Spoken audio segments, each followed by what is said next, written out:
जातीय जनगणना को लेकर सत्ता पक्ष और विपक्ष आमने सामने है। बिहार में जिस तरह से जातीय जनगणना के आंकड़े सामने आए हैं, उसके बाद राजनीति तेज़ हो चुकी है। इस पर बात करने के लिए हमारे साथ समाजवादी पार्टी के सांसद डॉक्टर एस टी हसन साहब हैं। हसन साहब, जातीय जनगणना के जो आंकड़े आए हैं बिहार में, उसको देख करके आपको क्या लगता है, और आप समाजवादी पार्टी के सांसद हैं, समाजवादी पार्टी का क्या स्टैंड है इस पर? देखिए, समाजवादी पार्टी तो शुरू से इस बात को कह रही है। सबसे पहले माननीय अखिलेश यादव जी ने ये स्टैंड लिया था कि जातीय जनगणना होनी चाहिए ताकि सबको इंसाफ मिल सके। अब जब ये आंकड़े सामने आ रहे हैं जो बिहार से हमारे पास आए हैं, वो तो बड़े चौंकाने वाले हैं। पूरे देश में इस बात का डिस्कशन चल रहा है कि आखिर हम धोखे में क्यों थे इतने दिनों से। सिर्फ 15% लोग जो हैं वो 85% लोगों को गवर्न कर रहे हैं। कहाँ हैसियत है इन 85% लोगों की? इन सबको इनका हक मिलना चाहिए, कानूनी हिसाब से भी मिलना चाहिए। ओबीसी का मतलब आपका कहना है कि ओबीसी को उनका हक नहीं मिल रहा है?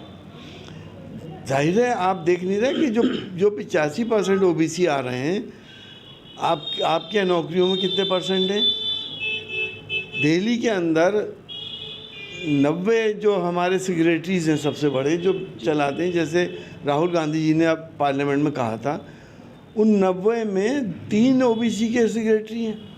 अब वो 3 सेक्रेटरी कैसे ओबीसी के लिए कुछ काम कर पाएंगे? तो ओबीसी को तो आपने वही हैसियत कर दी जो किसी ज़माने में छुआछूत के ज़माने में हुआ करती थी। क्या मुसलमानों की भी अलग से जनगणना होनी चाहिए? जातीय जनगणना के साथ साथ में ये पता चलना चाहिए कि मुसलमानों की संख्या कितनी है, जातिगत कितनी है, पसमानदा कितने हैं, हाई कास्ट कितने हैं? देखिए, मुसलमानों में ना कोई पसमानदा है, ना कोई हाई कास्ट है। इस्लाम हर इंसान को बराबर की नज़र से देखता है। हाँ, ये ज़रूर हैगा कि मुसलमानों की जनगणना, जब ये जातीय जनगणना होगी तो जाहिर है हम भी ये चाहेंगे कि मुसलमानों का भी डिक्लेयर करें कि देश में कितने करोड़ मुसलमान रहते हैं। प्रधानमंत्री नरेंद्र मोदी कह रहे हैं कि जो पूर्व प्रधानमंत्री मनमोहन सिंह जी थे, कांग्रेस के नेता, वो कहते थे कि देश के संसाधनों पर पहला अधिकार अल्पसंख्यकों का है, लेकिन प्रधानमंत्री नरेंद्र मोदी कहते हैं कि अगर जनसंख्या की बात हो रही है तो फिर पहला अधिकार हिंदुओं का क्यों नहीं है? हिंदुओं का अधिकार वो बता रहे हैं। देखिए, बड़ा अफसोस इस बात का होता है कि राजनीति किस जगह पे है। ये कब तक हिंदू मुसलमान में फंसी रहेगी? ये देश की बात क्यों नहीं हो रही है? गरीब कितने हैं यहाँ पर, बेसहारा कितने हैं, दबे कुचले कितने हैं, आधा पेट खाना खा के कितने लोग सोते हैं, तन पे एक जोड़ी कपड़ा कितने लोग पहनते हैं, उनके पास दूसरा कपड़ा नहीं है, छत नहीं है। हम इसकी बात नहीं करते, हिंदू मुसलमान। बड़ा मुझे तो बाज़ वक़्त बड़ा एहसास इस बात का होता है कि हम अपना मुकाबला करते तो डेवलप कंट्रीज़ से हैं। हमारी सोच इस जगह पे है। अरे, जो सबसे ज़्यादा दबे कुचले लोग हैं, जो सबसे ज़्यादा बैकवर्ड लोग हैं, जो इकोनॉमिकली वीकर लोग हैं, उनको उठाने की बात करो।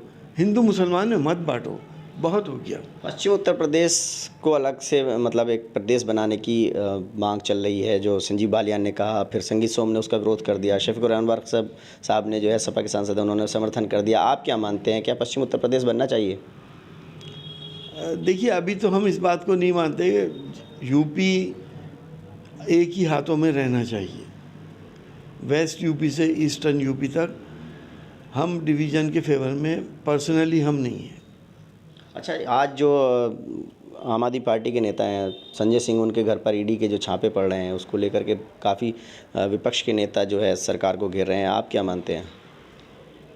देखिए, क्या घेरें और किससे कहें और क्यों कहें, कौन सुनने वाला है विपक्ष की? ईडी के भी पढ़ते हैं, इनकम टैक्स के भी पढ़ते हैं। क्या क्या नहीं हो रहा है इस देश के अंदर, जो कभी नहीं हुआ वो अब हो रहा है। क्या आपको लगता है कि जातीय जनगणना होने से जो आंकड़े सामने आए हैं, उससे अब ओबीसी वर्ग या जो दूसरे वर्ग हैं उनको कुछ लाभ मिलेगा इन आंकड़ों के आने से? कुछ जाहिर है, अब लाभ क्यों नहीं मिलेगा? इन आंकड़ों से पूरे देश में हलचल है कि कितने बड़े धोखे में थे हम लोग। ओबीसी वाले किस जगह पे खड़े हैं, जिनका हक मिलना चाहिए था उनको हक क्यों नहीं मिला?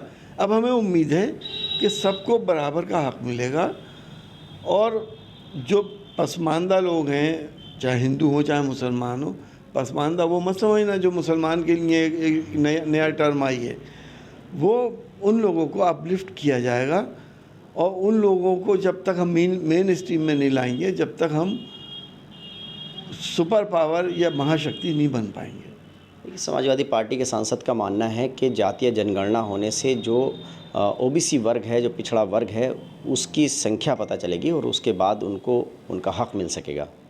Ubaidur Rahman, ABP news network, Moradabad.